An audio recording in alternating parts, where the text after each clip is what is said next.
नमस्कार मंडळी, नमस्कार म्हटलं होय. Welcome to our channel Gyansagar spoken English.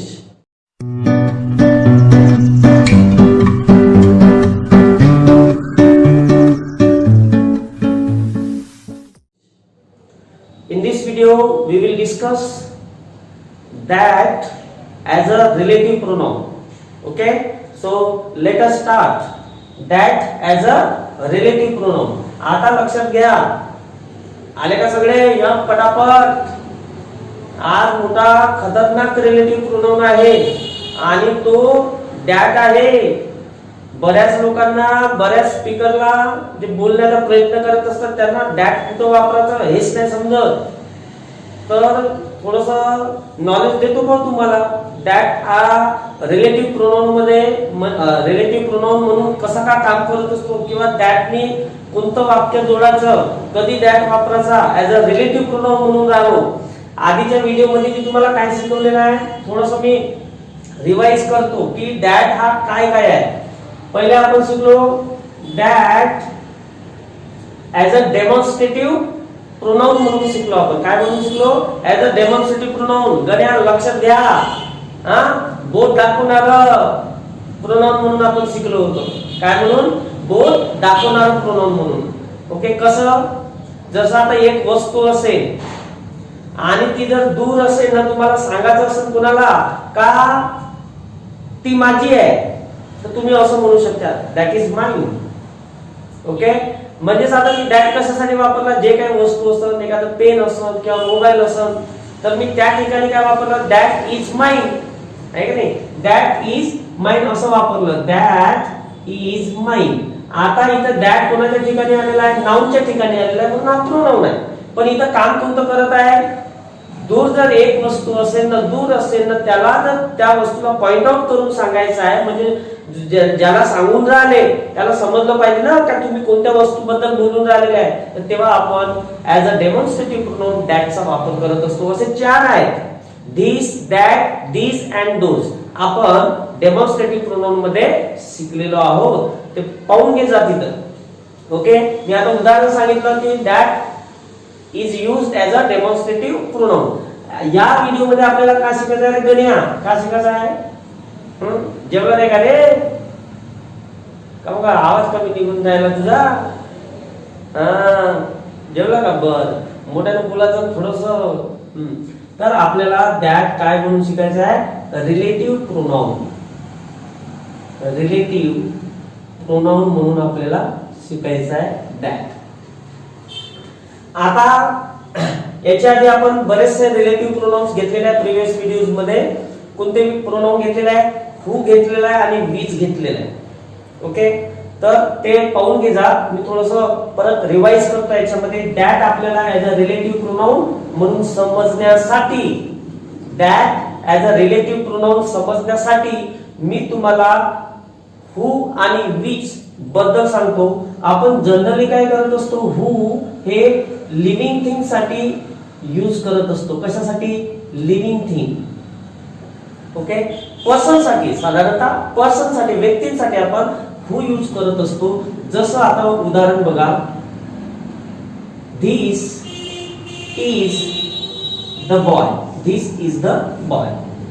Okay, he came first in the examination. in the examination. आता लक्ष द्या इकडे. हु आणि विच समजून घेऊ. ओके, हु कशासाठी वापरायचं आहे? लिव्हिंग थिंग साठी वापरायचं आहे. जसं आता वाक्य बघा, धिस इज द बॉय, हाच तो मुलगा. He came first in the examination, तो परीक्षेमध्ये पहिला आला. लक्ष द्या मी काय म्हणत होतो. धिस इज द बॉय, हाच तो मुलगा. ओके, हे एक वाक्य झालं. दुसरं वाक्य, he came first in the examination. मग आता इथे पहिल्या वाक्यामधील जे बॉय आहे, व्यक्ती आहे, त्याच्यासाठी ही आलेला आहे. तर आपण काय केलेलं आहे? असं अलग अलग न बोलता आपण त्याला जॉईन कशाने करू? आता हु ने करू. कारण इथे आता लिव्हिंग थिंग्स बद्दल कोण सांगत आहे? इथं ही सांगत आहे आणि हु सुद्धा आपल्याला लिव्हिंग थिंग्स बद्दल सांगत आहे असं समजून, म्हणजे सांगतच आहे ना का? खोटं बोलत आहो का मी? पहिल्या वाक्यामध्ये जो बॉय आलेला आहे त्याच्याबद्दल दुसरं वाक्य आहे ना रे, त्याच्यासाठी ही वापरला.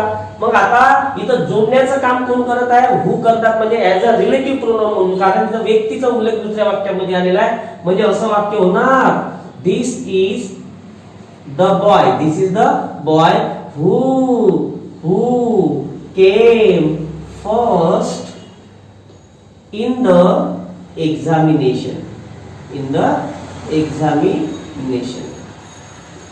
आता इथे हु कोणासाठी वापरलेला आहे, लिव्हिंग थिंग साठी हु used as a relative pronoun. त्याच्यानंतर which बघू, which लक्षात घ्या, नॉन लिव्हिंग थिंग साठी आपण काय यूज करत असतो, नॉन लिव्हिंग थिंग्स किंवा एनिमल. लक्षात घ्या रे, एनिमल साठी पण यूज करत असतात, हु पण वापरतात, पण विच जनरली एनिमल साठी वापरत असतात आणि नॉन लिव्हिंग थिंग साठी. ओके, आता लक्षात घ्या दुसरं वाक्य, which as a relative pronoun म्हणून आपण कसा वापरला होता, कशासाठी, फॉर नॉन लिव्हिंग थिंग्स आणि एनिमल साठी. आता लक्षात घ्या इथे, Ganya is wearing the shirt.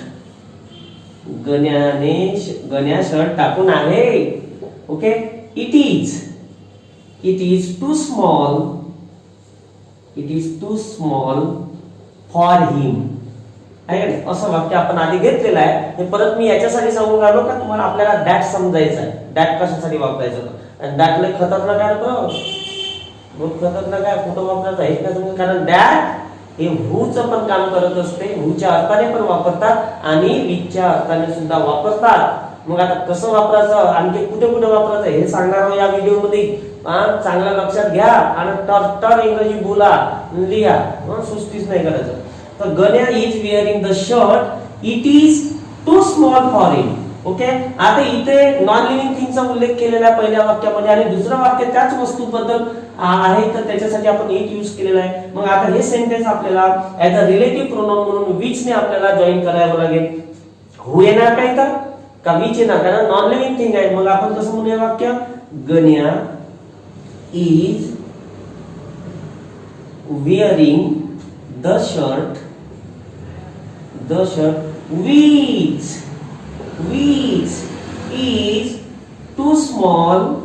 which is too small for him. मग आता इथे हुचा अर्थ काय होत असते, जो, जी, जे, ज्याने, असा हुचा अर्थ होत असते, आपण शिकलेलो आहोत. आणि इथे विच जो ऍज अ रिलेटिव्ह प्रोनाउन म्हणून वापरलेला आहे, त्याचा अर्थ काय होत असते, जी, जे, जो, जी, जे सारखाच अर्थ होत असते. But we use which for non-living things as a relative pronoun and who is used for living things. Okay, as a relative pronoun. मग आता इथं सेंटेन्स बघा कसं झालं, Ganya is wearing the shirt, Ganya shirt घालून आहे, टाकून आहे.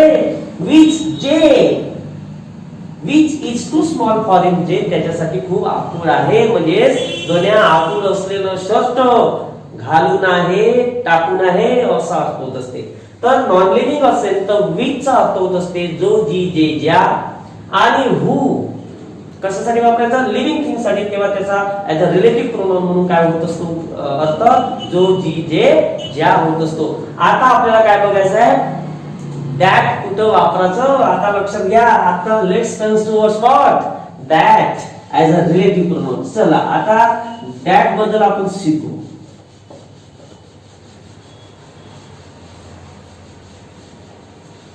लक्षात घ्या रे,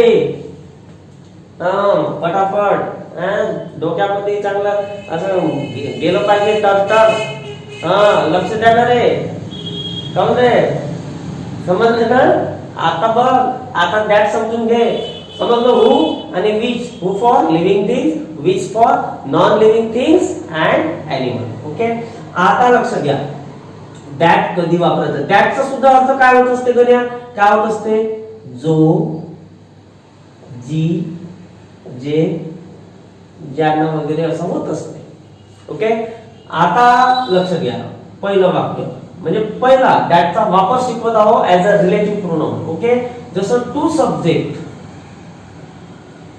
सब्जेक्ट्स असेल.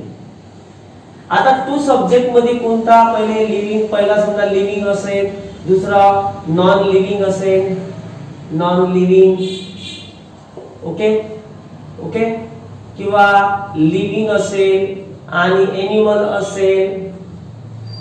आता लक्ष द्या, सब्जेक्ट मध्ये सब्जेक्ट दोन असेल when there are two subject, one living, other non living, one living, other animal, that time we use that as a relative pronoun, okay, to join two sentences. आता लक्षात घ्या वाक्य, the boy and his dog, the boy and his dog were thirsty,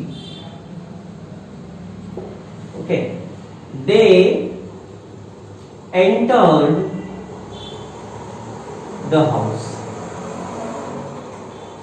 आता लक्षात घ्या, the boy and his dog, इथे subject दोन आहे, एक लिव्हिंग आहे, आता दुसरा लिव्हिंगच आहे, पण त्याला ग्रामरच्या याच्यामध्ये नॉन लिव्हिंगच दर्जा दिलेला आहे, ओके.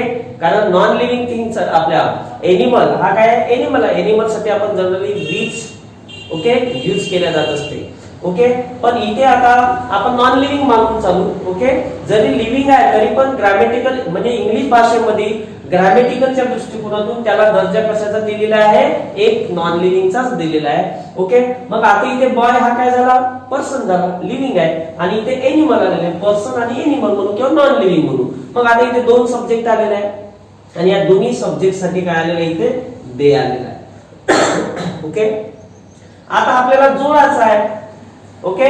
तर इथे बघा, बॉय जर एकटाच असता, समजा बॉय जर एकटाच असता तर आपण लिव्हिंग आहे म्हणून काय वापरलं असतं, जॉईन करण्यासाठी ऍज अ रिलेटिव्ह प्रोनाउन हू वापरलं असतं. आणि एकटा जर कुत्रा असता, एनिमल आहे, तर आपण वाक्य जोडण्यासाठी ऍज अ रिलेटिव्ह प्रोनाउन काय वापरलं असतं, विच वापरलं असतं. म्हणजे बघा कसं सेंटेन्स होते, the boy who entered the house was thirsty. Who आला कारण बॉय हा एकच सब्जेक्ट आहे आणि लिव्हिंग आहे.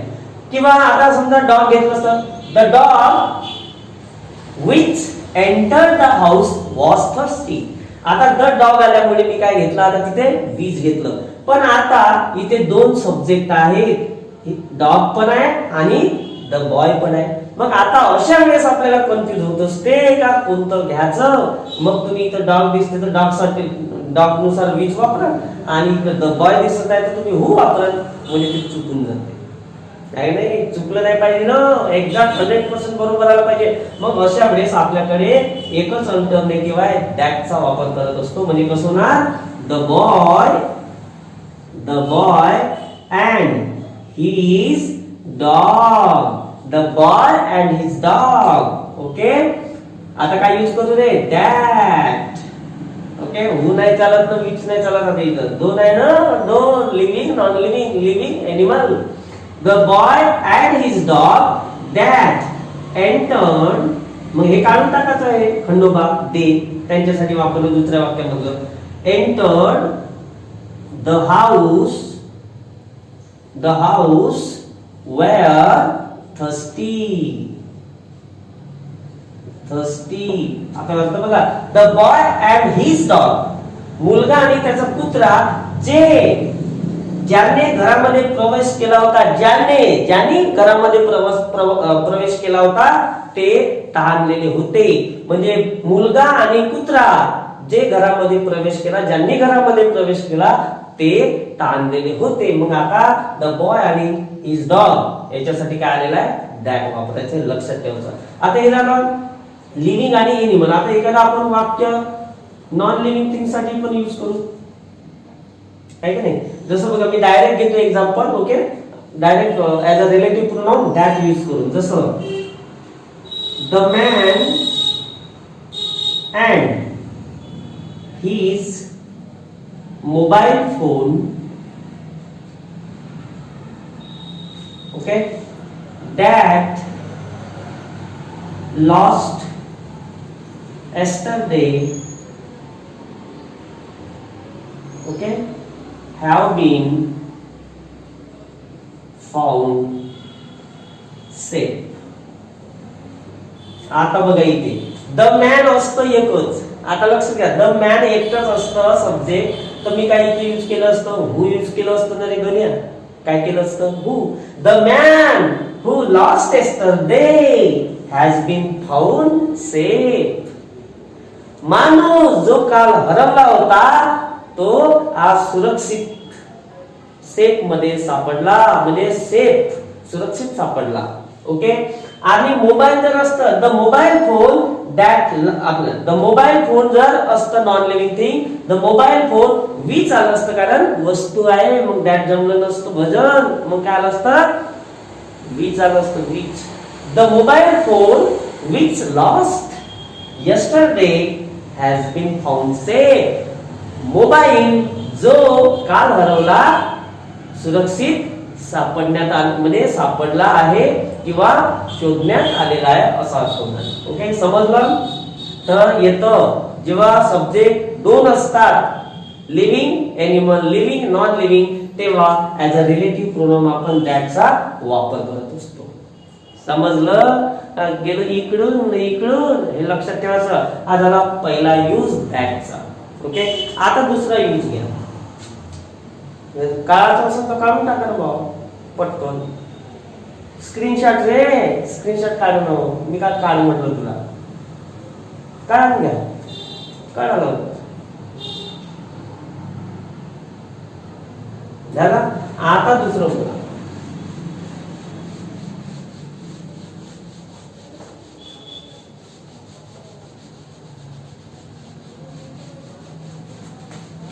आणखी दॅट कुठे वापरायचा, मोठा प्रश्न आहे रे बाबा.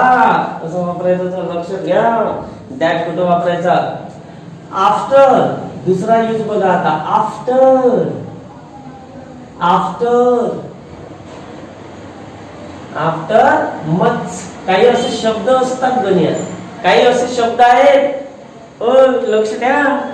काही असे शब्द असतात मग डिटर्मिनर वगैरे असतात ते. ओके, जसं मच आहे, एव्हरीथिंग आहे, everything, everything, nothing, nothing, same, only, only, only. Okay, same, only, few, all, etcetera. आता लक्षात द्या, दोन सेंटेन्स आहेत, म्हणजे दोन क्लॉजेस आहेत. ओके, बघा रिलेटिव्ह प्रोनाउननी जे दोन सेंटेन्स आपण जॉईन करत असतो ते दोन क्लॉजेस असतात, दोन सेंटेन्स असतात. ओके, आणि ते क्लॉज असते. आता इथे या शब्दाच्या नंतर जर हे शब्द पहिल्या सेंटेन्स मध्ये जर आले तर त्याच्यानंतर जर आपल्याला ते सेंटेन्स जॉईन करायचं असेल तर आपण दॅट मी करत असतो. ओके, म्हणजे या वर्ड्सच्या नंतर नन पण आहे परत. तर much, everything, nothing, same, only, few, all, etcetera यांच्या नंतर जॉईन करण्यासाठी आपण दॅट या रिलेटिव्ह प्रोनाउनचा वापर करत असतो. मग आता घेऊ आता एक एक सेंटेन्स बघा. ओके, मच घेऊ आता. मच, मच, जसं this is much, this is much, this is much, बरंच आहे. आता इथं दॅट येणार, this is much that I need, म्हणजे मला जेवढं गरज आहे ते बरंच आहे. म्हणजे दिस इज मच बरंच आहे, जे मला आवश्यक आहे ते बरं आहे, म्हणजे जे काय आहे ते बरं आहे. जेवढं गरज आहे तेवढं बरं आहे, तेवढं बरंच आहे, भरपूर आहे असा अर्थ होत असते. ओके, सो मच इथे आलेला आहे, तर याच्यानंतर ऍज अ रिलेटिव्ह प्रोनाउन दुसऱ्या क्लॉजला, दुसऱ्या सेंटेन्सला जॉईन करण्यासाठी दॅटच येत असते, विच नाही. ओके, त्याच्यानंतर सेकंड बघा, एव्हरीथिंग. ओके, जसं माझ्याकडे जे काही होतं, जे काही माझ्याकडे होतं ते मी तुला सर्वच दिलं असं म्हणायचं आपल्याला. मग आता सेंटेन्स कसं होणार, आय हॅव गिवन. आता लक्षात घ्या, मी सगळं काही दिलं, म्हणजे I have given you everything, everything, जे काही मी तुम्हाला म्हणजे मी तुम्हाला सगळं काही दिलं. काय? दॅट आय हॅड, म्हणजे जे काही माझ्याकडे होतं ते सगळंच्या सगळं तुम्हाला दिलं आहे. I have given you everything. या एव्हरीथिंग साठी इथं काय आलेलं आहे? दॅट आलेलं आहे. कारण हा डेमॉन्स्ट्रेट काय करत आहे? पहिल्या वाक्यामधील जे काही एव्हरीथिंग आहे त्याला पॉइंट आउट करण्याचा एक सेन्स देत असतो. म्हणजेच दॅट मी जॉईन का करत आहोत? कारण की दॅट हे सेन्स कोणता देत आहे की पहिल्या वाक्यामधील एखाद्या गोष्टीबद्दलच तो सेन्स देत आहे. म्हणजे मी तुम्हाला प्रत्येक गोष्ट दिलेली आहे ना. आता प्रत्येक गोष्ट माझ्याकडे होती आहे का नाही? I have given you everything, सगळं काय मी तुम्हाला दिलेलं आहे. आता सगळं काय म्हणजे काय? जे माझ्याकडे होतं, म्हणजे जे आता कोणासाठी आलं? त्या एव्हरीथिंग साठी आला ना, आहे का नाही? म्हणजेच दॅट याच्यासाठी वापरला का जे एव्हरीथिंग आहे त्याला डेमॉन्स्ट्रेट करत आहे असंही म्हणू शकतो आपण. ओके. आणि जोडण्यासाठी हा जो क्लॉज आहे सेकंड सेंटेन्स क्लॉज, त्याला जॉईन कशाने करत असतो? दॅटने. लक्षात ठेवायचं इथं एव्हरीथिंग आलेलं आहे तर तिथं दॅटच काम करणार. ओके. त्याच्यानंतर तिसरं बघा, नथिंग. मी असं काय केलं नाही जे तुला दुखापत करेल किंवा दुःख देईल, असं काहीच केलेलं नाही. तुला दुःख होईल असं मी काहीच केलेलं नाही. मग आता हे सेंटेन्स जर म्हणायचं असेल तर कसं ना? I did nothing. मी काहीच केलेलं नाही आणि जे काही केलं नाही त्याच्यासाठी मी इथं दॅट यूज करणार. दॅट इकडे ऍरो दाखवत आहे, इकडं ह्या नथिंगला, म्हणजे जे काही केलेलं नाही ते, म्हणजे जे काही केलेलं नाही त्या गोष्टीसाठीच वापरत आहोत ना भाऊ, आहे का नाही? सो आय डिड नथिंग, मी काहीच केलेलं नाही. That can hurt you. आपण नाही म्हणत का असं? अगं मी असं काही केलंच नाही जे तुला दुःख किंवा इजा देत, असं काही केलंच नाही ज्याच्यामुळे तुला दुःख होतंय, असं काही केलंच नाही. I did nothing that can hurt you. मनाचं गणे असं काहीच केलं नसेल तर. मग इथे आता नथिंग आलेला आहे, रिलेटिव्ह प्रोनाउन म्हणून कोण काम करत आहे इथं? That. Okay. The next example, same to you. तो सेम, पण हा आता लक्षात द्या सेम नंतर दॅट येणार, कारण ह्या वर्ष नंतर दॅटच येत असते. लक्षात ठेवा. म्हणून दॅट कुठं वापरायचा हे लक्ष बरोबर डोक्यात भरा चांगल्या प्रकारे आणि कन्फ्युजन दूर करून टाका. आता बघा, दिस इज द सेम गर्ल. बाबा हीच ती मुलगी, अर्थ म्हणतो का नाही? हीच ती मुलगी. This is the same girl. हीच ती मुलगी. मग आता सेम आलेला आहे तर that. This is the same girl that met me yesterday. किंवा असे म्हणू शकतो, this is the same girl that I met yesterday. Okay. This is the same girl, हीच ती मुलगी जिला मी काल भेटलो, ऐका नाही? This is the same girl that I met yesterday. मग इथं दॅट सेम आल्यामुळे इथं काय येणार? दॅट येणार नाही. इथं whom पण चालत असते. ओके. पण इथं सेम आल्यामुळे इथं whom न चालता काय होत असते? दॅट यूज करत. आता कोणतं राहिलं? ओनली. आता ओनली घेऊ. एकच. ओनलीचा अर्थ काय होत असते? एकच. जसं लक्ष द्या, this is the only girl. गर्लच घेऊ. This is the only girl. ही एकच मुलगी आहे. Okay. This is the only girl that I can trust. This is the only girl that I can trust. ही एकच मुलगी आहे जिच्यावर मी विश्वास करतो. Okay. This is the only girl that I can trust. Okay. वस्तूसाठी पण म्हणू शकता, this is the only book that I haven't read. हे एकच पुस्तक राहिलं जे मी वाचलेलं नाहीये. दिस इज द ओनली बुक. एकच मुलगी आहे. This is the only girl. एकच मुलगी आहे. This is the only book. एकच पुस्तक आहे जे मी वाचलेलं नाहीये. हे एकच मुलगी आहे की जिच्यावर मी विश्वास करतो. I can trust. That I can trust. Okay. Then next is all. आहे की नाही. आता मी सगळं सांगितलं ना जे मला माहित होतं. मी सगळंच तुला सांगितलं जे मला माहित आहे. अजून काय राहिलं? 17 वेळा विचारून राहिला तर बया आहे का नाही. मग असं नाही म्हणत करे आपण मी सगळं सांगितलं जे काही मला माहित आहे. आता पुन्हा विचारू नको रे बा. मग आता कसं होणार? I have told you all. I have told you all. मी तुम्हाला सर्व सांगितलं. मग सर्वासाठी आता दॅट ने जोडू दुसरा plus. Okay. I have told you all. सगळं सांगितलं. That I know. मला जे सगळं माहित आहे ना ते मी सगळं सांगितलं. ओके. मी तुम्हाला सर्व सांगितलं जे मला माहित आहे. आता इथं दॅट बघा जे जे आहे का नाही असं अर्थ येत असते. मग इथं आपण दॅटच्या इथे ऑल आलेला आहे म्हणून दॅट. इथं ओनली आलेला आहे म्हणून दॅट. इथं सेम आलेला आहे म्हणून दॅट. इथं नथिंग आलेला आहे म्हणून दॅट. इथं एव्हरीथिंग आलेला आहे म्हणून दॅटने जोडला आपण.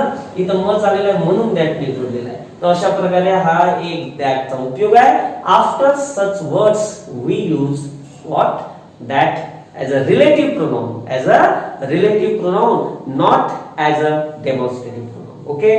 So next बघा स्क्रीनशॉट काढून टाका पटापट. आता लक्ष द्या. आणखी कुठं कुठं वापरायचं दॅट? आणखी कुठं कुठं वापरायचं सर सांगतो. जीच जरा घाईस मोठे करता. कुठं लग्नाला जाताय का? आता लक्षात घ्या. After superlative adjective means after superlative degree. लक्षात घ्या. दॅट सुपरलेटिव्ह डिग्री नंतर जर दुसरं वाक्य जर असेल आणि दोन्ही जॉईन करायचं जर असेल तर दॅट या रिलेटिव्ह प्रोनाउनचा आपण वापर करत असतो आणि दॅटच वापरतात. लक्षात घ्या. आता लक्षात घ्या. मग लिव्हिंग असो की नॉन लिव्हिंग असो. जसं कितवा यूज आहे? तिसरा. Okay. After superlative degree. After superlative degree.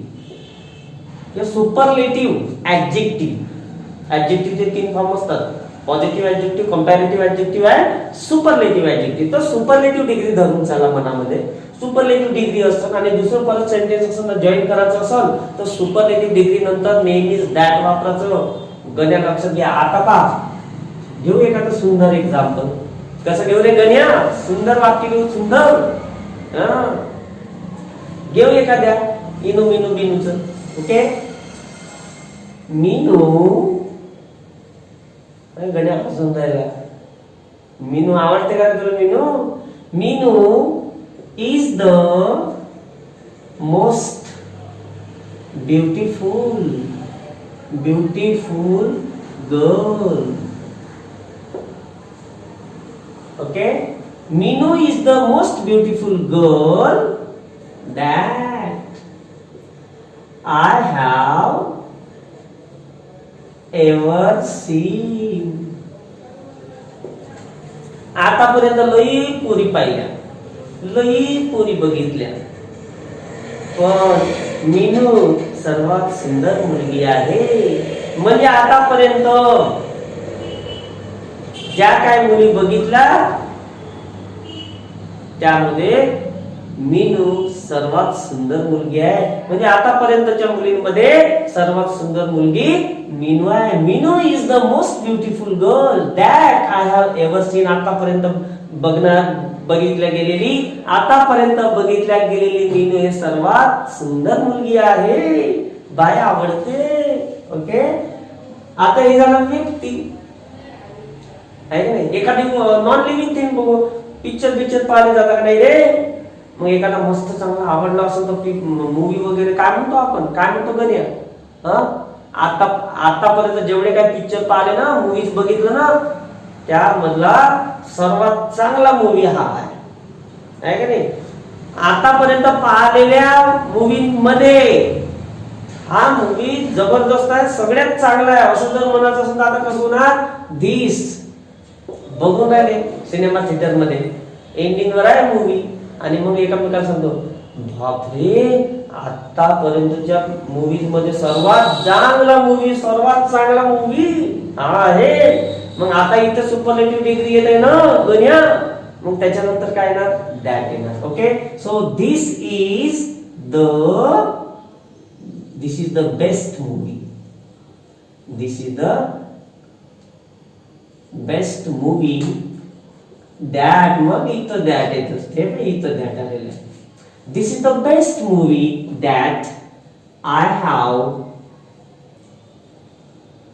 Ever seen. Ever म्हणजे आतापर्यंतच्या पाहण्यामध्ये हा सर्वात चांगला मूवी आहे. This is the best movie, सर्वात चांगला मूवी आहे जो आतापर्यंत मी बघितलेला आहे. ओके, आता Meenu is the most beautiful girl. Meenu ही सर्वात चांगली मुलगी आहे. That I have ever seen, आतापर्यंत बघण्यात आलेली किंवा आतापर्यंत माहित असलेली असे म्हणू शकता. दॅट आय नो पण म्हणू शकता. ओके, मला माहित असलेली मीनू हे सर्वात चांगली सर्वात सुंदर मुलगी आहे. So Meenu is the most beautiful girl that I know. Okay, किंवा मी आतापर्यंत पाहिलेली मीनू ही सर्वात सुंदर मुलगी आहे असं होत असते. समजलं? So after superlative degree when you have to join second sentence means second clause, you can use that as a relative pronoun. Okay, त्याच्यानंतर दुसरा यूज बघा आता. दॅट आणखी कुठे कुठे वापरायचं सर? दॅट आणखी कुठं वापरायचं? काही इंटरोगेटिव्ह वर्ड्स असतात, काही इंटरोगेटिव्ह वर्ड्स लक्षात घ्या. Fourth, after interrogative, after interrogative words, after interrogative words. Okay, जसं आता who आहे, what आहे, which, लक्ष द्या इंट्रोगेटिव्ह जे वर्ड्स येत असतात. ओके, पहिल्या सेंटेन्स मध्ये इंट्रोगेटिव्ह वर्ड्स आहे म्हणजे WH फॅमिली म्हणतो आपण त्यांना. जे WH वर्ड्स असतात जे क्वेश्चन विचारण्यासाठी वापरतात, ते जर येत असेल आणि त्याच्यानंतर दुसरा सेंटेन्स दुसरा क्लॉज जर आपल्याला जॉईन करायचं असेल तर आपण दॅट ने जॉईन करत असतो. ओके, आता कोणतं लक्षात घ्या रे. जसं आहे का नाही गण्या, आता इथे लक्षात घ्या. हु एम आय, पहा मी एक वाक्य बोलतो. मी कोण आहे ज्याने तुला मदत करायला पाहिजे? मी कोण आहे ज्याने तुला मदत करायला पाहिजे? कोण आहे मी? आता काम पडलं तर माझ्याकडे, आणि पहिलं तर काही ताणच नव्हता, आणि आता काम पडलं तर मग पहिलं मी नव्हतो काय? मग आपण म्हणतो हु एम आय. मग काय म्हणू? Who am I. Who am I, मी कोण आहे? जो किंवा ज्याने तुला मदत करा. Who am I, that should help you. Who am I? That should help you. मी कोण आहे ज्याने तुला मदत करायला पाहिजे, नाही की नाही? तर अशा प्रकारे आपण इंट्रोगेटिव्ह इथं वर्ड्स आलेला आहे. त्याच्यानंतर सेकंड सेंटेन्स जॉईन करण्यासाठी आपण that as a relative pronoun म्हणून वापरत असतो. त्याच्यानंतर आपण दुसरं बघू. What is there. ते असं काय आहे जे तुझ्यासाठी, असं काय आहे जे तुझ्यासाठी अशक्य आहे की नाही? असं म्हणतो ना वाक्य आपण. What is there, what's there, that. आता इथं दॅट येणार, विच वगैरे नाही वापरू शकत. व्हॉट इज देअर विच असं नाही म्हणायचं. Okay, who am I, who कसं म्हणू? म्हणून पहा बरं, who am I, who should help you, कसं होते? नाही जमत. मग असे interrogative words WH family words जर इथे येत असेल तर त्याच्यानंतर सेकंड सेंटेन्स जॉईन करण्यासाठी आपण that as a relative pronoun use करत असतो. गण्या लक्षात घ्या. व्हॉट इज देअर, असं काय आहे तिथे? That is not possible for you, असं काय? ओके, इथं question mark. What is there, काय आहे? That is not possible for you, असं काय आहे जे तुझ्यासाठी शक्य नाही? सगळंच काय आहे, तू सगळंच काय करू शकते, आहे का नाही? असं काय जे तुझ्यासाठी शक्य नाहीये?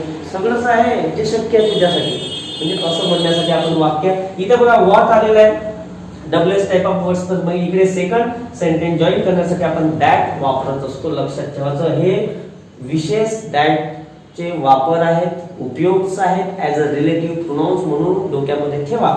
त्याच्यानंतर तिसरं बघा, हुज घेऊन टाकू एखादं. Whose is this shirt, whose is this shirt that looks very beautiful. हे कोणाचं शर्ट आहे जे बाहेर सुंदर दिसून राहिलं? Whose is this shirt that looks very beautiful? कोणाचं शर्ट आहे म्हणजे हे सुंदर दिसत असणार, हे कोणाचं शर्ट आहे असतो त्या भाषेमध्ये.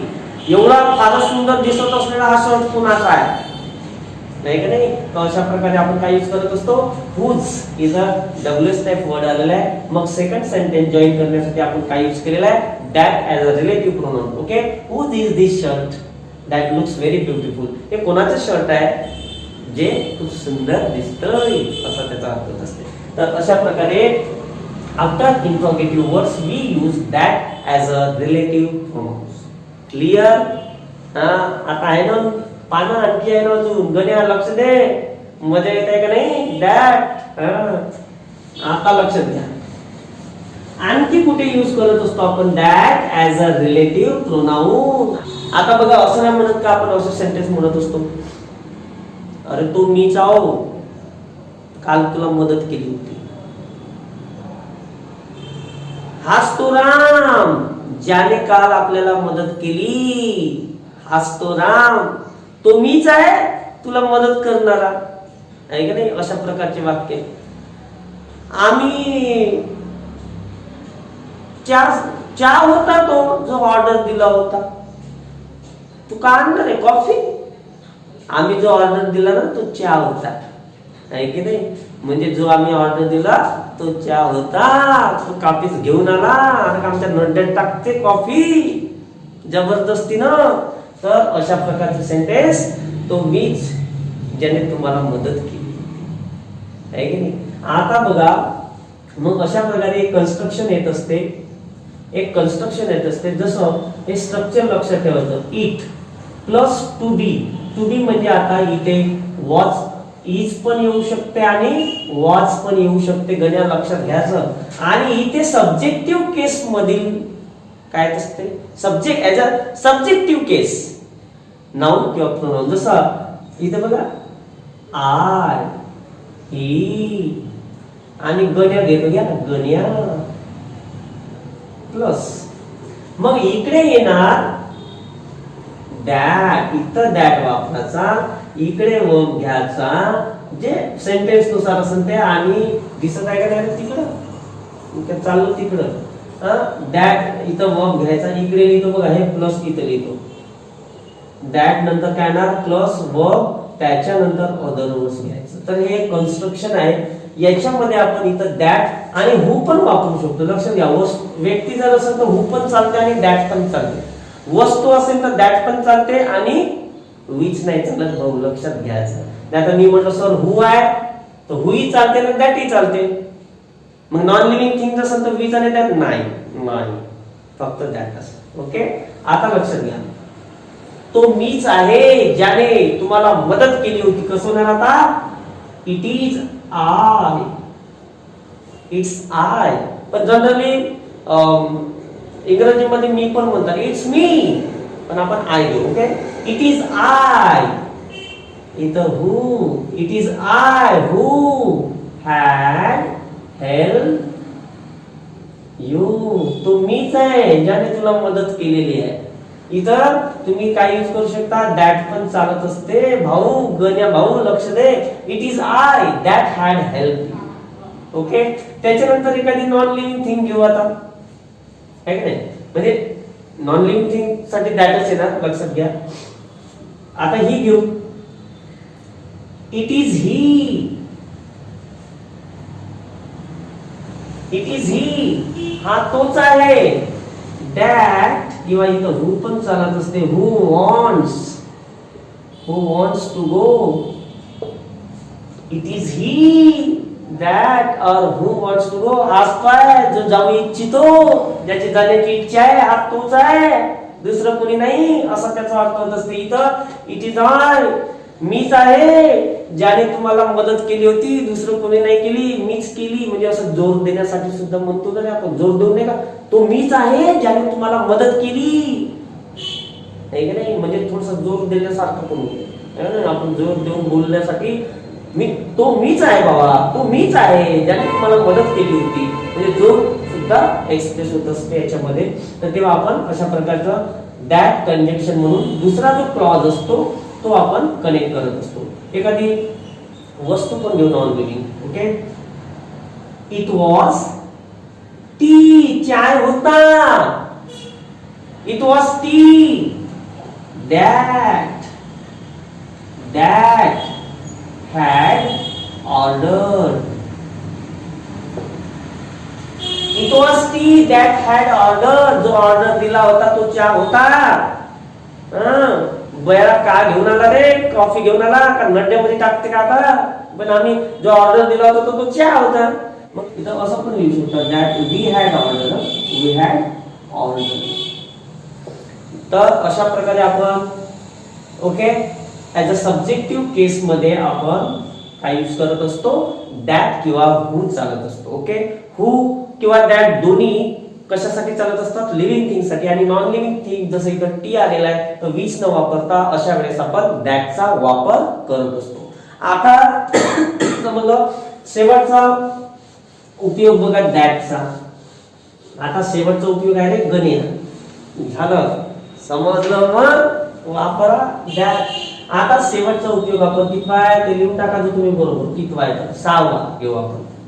ओके, कोणासोबत वापरायचं ते लक्षात घ्या. आफ्टर आफ्टर आफ्टर सच सच आणि सेम. सच एक सच सच सच बॉय सच गर्ल असा मुलगा आणि सेम सारखं आहे का नाही. तर यांच्या नंतर that as a relative pronoun वापरत असतात. ओके, बघू आता एक्झाम्पल. गण्या हातून राहिला का, लक्षात घे ना. Ganya is such a boy. Ganya is such a boy. Ganya हा असा मुलगा आहे की that. Ganya is such a boy. Ganya is such a boy. Meenu is such a girl. Meenu हे अशी मुलगी आहे. गण्या हा असा मुलगा आहे की दॅट आय किंवा आपण असं म्हणू कोणीच विश्वास करत नाही. गण्या हा असा मुलगा आहे की कोणी विश्वास करत नाही. गण्या is such a boy that nobody can trust. नाही रे करतात गण्या, नाराज नको होऊ बरं. मी उदाहरण घेतलं, नको घाबरू, नको नाराज होऊ. लक्षात घे, गण्या is such a boy. Ganya हा असा मुलगा आहे दॅट की nobody can trust. आता इथं आपण जोडण्यासाठी सेकंड क्लॉज कशाचा यूज केलेला आहे, that as a relative pronoun use केलेला आहे. दुसरं वाक्य घेऊ, you have asked the same thing. एकच गोष्ट विचारलं तू. You have asked the same thing. मग इकडं दॅट. आता इकडे दुसरं जर क्लॉज असेल किंवा सेंटेन्स असेल तर दॅट नी जॉईन करत असतो. You have asked the same thing. तू तेच गोष्ट विचारलाय. That he asked that day. त्या दिवशी त्याने जे गोष्ट विचारलेली आहे तेच गोष्ट तू विचारलेला आहे. Okay, you have asked the same thing. मग आता इकडे हा सेकंड जो क्लॉज आहे ते जॉईन करण्यासाठी आता इथं दॅट पाहिजे, इथं विच तीच काही चालत नाही. दोन्ही लक्षात ठेवायचं.